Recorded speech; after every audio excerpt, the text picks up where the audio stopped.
کچھ عرصہ پہلے مجھے کام کے سلسلے میں اپنے شہر سے کافی دور دوسرے شہر جانا پڑا۔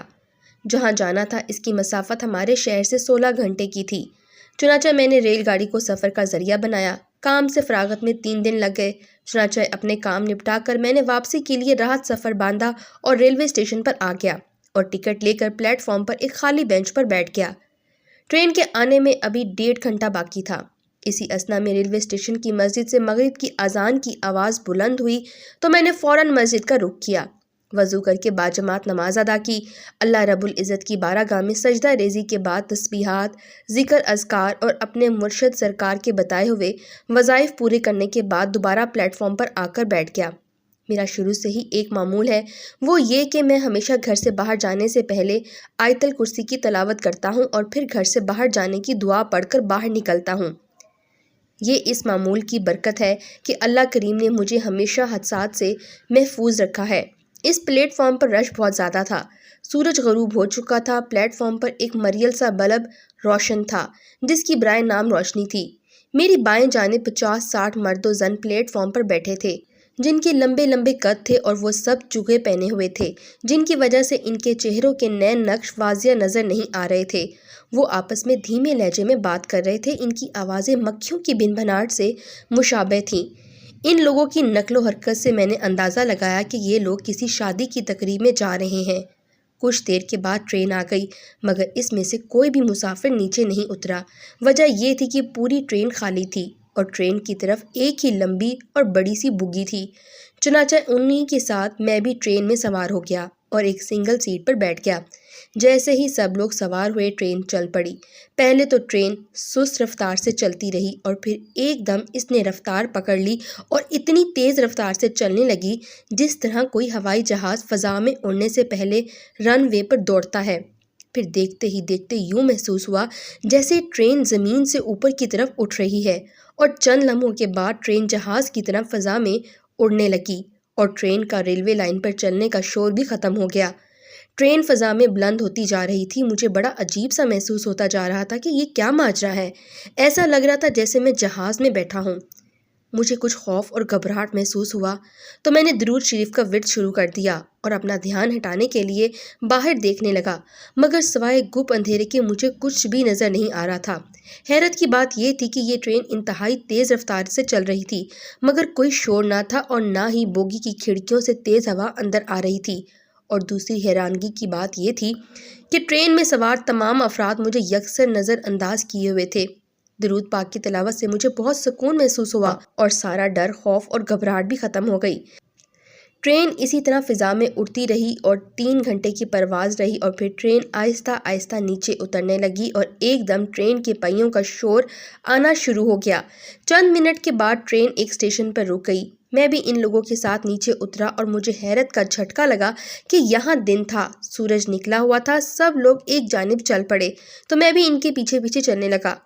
کوئی آدھا گھنٹے چلنے کے بعد ایک مٹیالے رنگ کی ایک بڑی سی بلڈنگ نظر آئی اور وہ سب اس میں داخل ہو گئے اور بلڈنگ میں بنے کمروں میں جانے لگے۔ ایک خالی کمرے میں میں بھی داخل ہو گیا۔ وہاں بڑا شاندار بیڈ پڑا تھا۔ جیسے ہی میں بیڈ پر لیٹا مجھے نیند آ گئی اور میں گہری نیند سو گیا۔ مجھے نہیں معلوم میں کتنی دیر سوتا رہا۔ اچانک کسی نے مجھے جھنجھوڑ کر اٹھایا۔ جیسے ہی میری آنکھ کھلی تو دیکھا 2 بھاری بھرکم عورتیں میرے سامنے کھڑی تھیں تو انہوں نے مجھ سے پوچھا کہ تم بھی بارات کے ساتھ آئے ہو؟ تو میں نے اس بات میں سر ہلا دیا۔ ایک عورت نے کسی کو شیاق کہہ کر آواز دی تو اگلے ہی لمحے ایک بونے قد کا بندہ آ گیا۔ عورت نے اسے کہا کہ یہ بھی باراتی ہے، اسے جلدی سے تیار کر کے لے آؤ۔ یہ کہہ کر وہ کمرے سے باہر نکل گئی اور اس بندے نے مجھے چمکدار چوغا پہنا دیا اور سر پر بڑی سی پگڑی باندھی اور مجھے اپنے ساتھ لے کر ایک باغ میں آ گیا۔ یہاں بہت چہل پہل تھی اور فرش پر قالین بچھے ہوئے تھے جن پر انواع اقسام کے کھانے لگائے جا رہے تھے۔ بڑی بڑی تشتریوں میں عجیب قسم کے کھانے تھے اور ان کھانوں سے بڑی خوشبو بھی آ رہی تھی۔ کچھ پھل بھی پڑے تھے۔ جب کھانا شروع کیا تو سب کھانے میں مشغول ہو گئے مگر میرا دل نہیں چاہ رہا تھا کیونکہ ان کھانوں سے اٹھنے والی خوشبو سے مجھے متلی ہو رہی تھی۔ میں نے 1-2 پھل کھائے جن کا ذائقہ کڑوا، کسیلا اور ترش تھا۔ میں خاموشی سے بیٹھا رہا۔ جب کھانا ختم ہو گیا تو تمام تشتریاں اور برتن اٹھا لی گئی اور پھر آواز آئی کہ اب گانا، یعنی شادی کے موقع پر پنجاب کی ایک رسم باندھنے کی رسم ہوگی۔ چنانچہ ان کی عورتیں تمام مردوں کی کلائی پہ چمڑے کا بنا پھول جو کہ ایک ڈوری کے ساتھ منسلک تھا وہ باندھنے لگی۔ میرے بھی بائیں بازو کی کلائی پر ایک گانا باندھ دیا گیا۔ پھر شور بلند ہوا کہ اب رخصتی ہو گئی ہے اور ساتھ ہی ایک بڑی سی ڈولی میں دلہن کو بٹھا دیا گیا جسے 2 آدمیوں نے اپنے کندھوں پر اٹھا رکھا تھا۔ پھر سب مرد اور عورتیں کوئی عجیب سا گیت گانے لگیں اور سب لوگ اسی راستے پر واپس چل پڑے جہاں سے آئے تھے۔ میں بھی ان کے پیچھے چل پڑا۔ کوئی آدھا گھنٹہ چلنے کے بعد وہی ریلوے اسٹیشن آ گیا۔ یہاں سے ہم ٹرین سے اتر کر آئے تھے۔ پلیٹ فارم پر ٹرین کھڑی تھی۔ ان لوگوں کے ساتھ میں بھی ٹرین میں سوار ہو گیا۔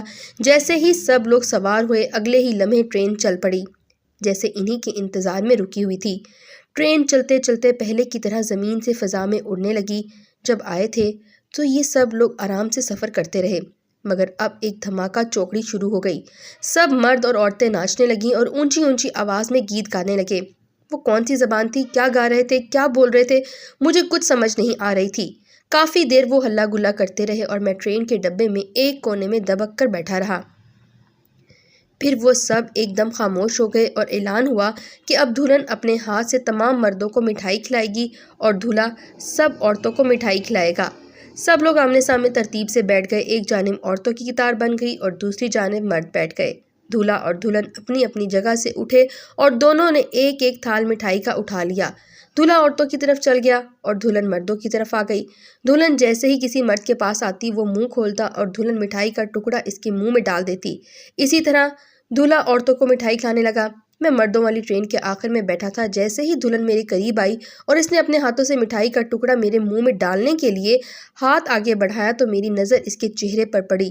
وہ ایک انتہائی بدصورت اور کریا شکل کی عورت لگی۔ اس کی آنکھوں کی جگہ پر ایسے لگ رہا تھا جیسے 2 دہکتے انگارے جل رہے ہوں۔ اس کے نتنوں سے شوں شوں کی آواز کے ساتھ ہلکا ہلکا دھواں نکل رہا تھا۔ اس کا منہ کھلا ہوا تھا اور لمبے لمبے کالے سیاہ دانت نظر آ رہے تھے۔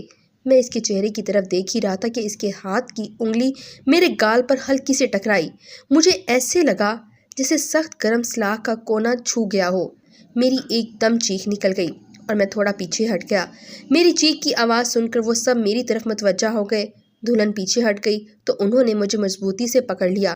ان کی گرفت سخت تھی، ایسا لگتا تھا جیسے ان کے ہاتھ لوہے کے بنے ہوئے ہوں۔ کسی نے کہا کہ اس کو شمورش کے پاس لے جاؤ، تو وہ مجھے گھسیٹتے ہوئے ایک بزرگ کے پاس لے گئے جو کہ یقیناً اس خاندان کا سربراہ ہوگا۔ شمورس نے مجھے غصے سے اور گھور گھور کر میری طرف دیکھنا شروع کر دیا اور اپنے ساتھی سے پوچھا کہ یہ آدم ذات کہاں سے آ گیا؟ تو سب نے کہا کہ پتہ نہیں یہ کب اور کیسے یہاں آ گیا۔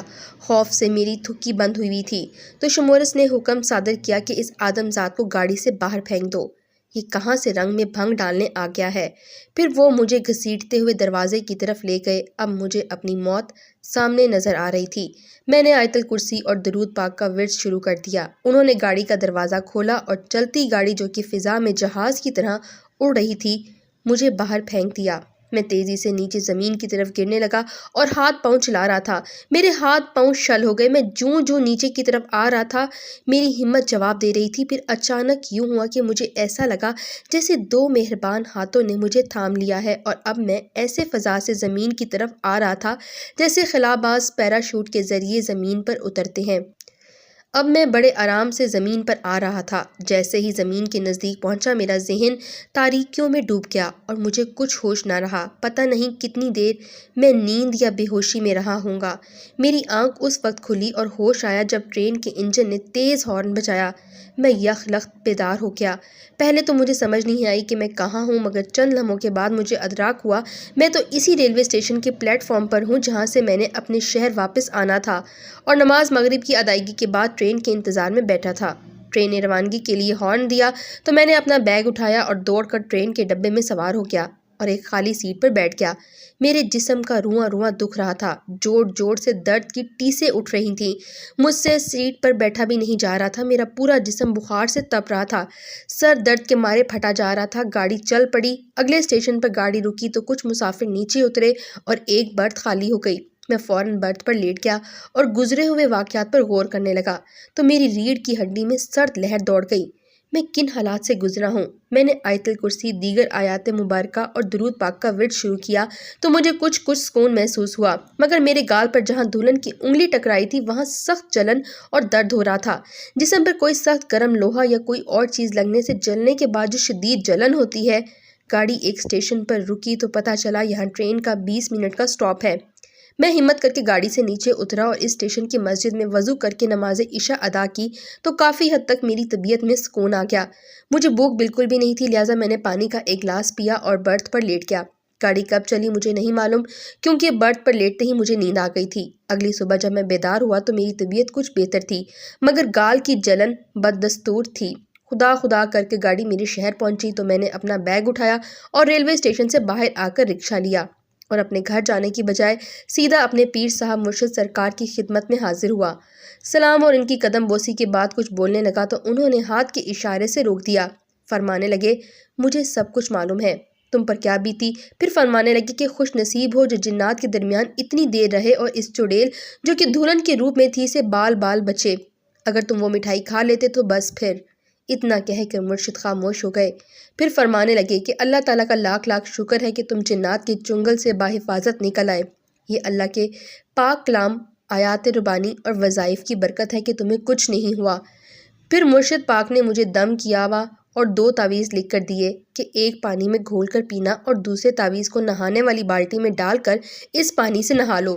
میں نے مرشد سرکار کے آستانے سے لنگر کھایا اور گھر جا کر پہلے تعویذ والا پانی پیا اور پھر پانی والی بالٹی میں دوسرا تعویذ ڈال کر غسل کیا تو میری طبیعت ایک دم ہلکی پھلکی اور فریش ہو گئی۔ گال کی جلن بھی ختم ہو گئی اور ہاں، جو گانا میری بائیں کلائی پر باندھا گیا تھا وہ ابھی تک باندھا ہے۔ میں نے وہ کھول کر رکھ دیا جو آج تک میرے پاس ہے، مگر میں نے کبھی وہ دوبارہ نہیں باندھا۔ جب میں نے اپنی بیوی بچوں کو یہ واقعہ سنایا تو وہ بالکل بھی یقین نہیں کر رہے تھے۔ سب کی رائے یہی ہے کہ میں نے کوئی بھیانک خواب دیکھا ہے، مگر میں نے جب ان سب کو وہ چمڑے پر بنا ہوا پھول اور ڈوری دکھائی تو سب حیران پریشان ہو گئے۔ بالآخر سب کو یقین کرنا پڑا کہ یہ سب کچھ خواب نہیں بلکہ حقیقی طور پر میرے ساتھ یہ واقعہ پیش آیا تھا۔